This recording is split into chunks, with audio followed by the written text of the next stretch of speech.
recruiting for dummies just like me. So one of the things I've heard over and over and over was, I want to go to this school and I want to go to this school and I want to go to that school. That's great and fine, but at the end of the day, you have to love who loves you.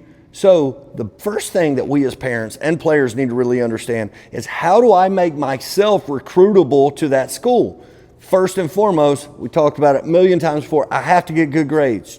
Secondly, is that coach, the perception of me is I'm a player that's going to help that school win games. Okay, they're in it to be competitive. They want to win.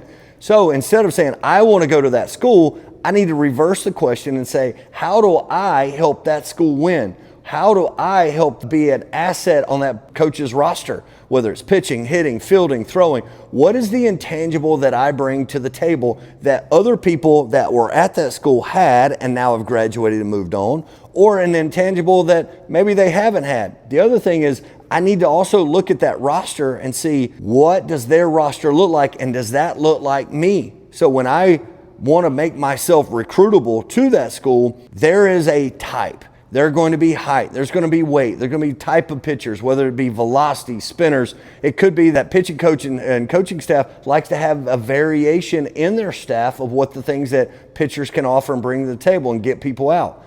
It's not a one size fits all, and certainly every staff is completely different. When you stand at a baseball or softball field and you watch teams come rolling in, there are vastly different shapes and sizes, and guess what? They can all be successful.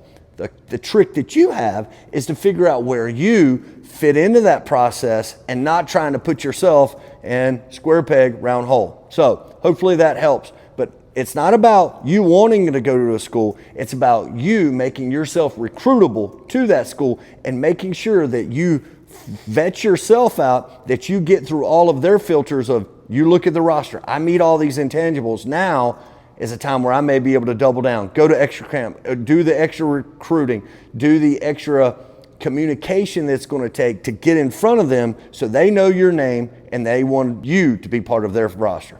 Keep going, guys. Play ball.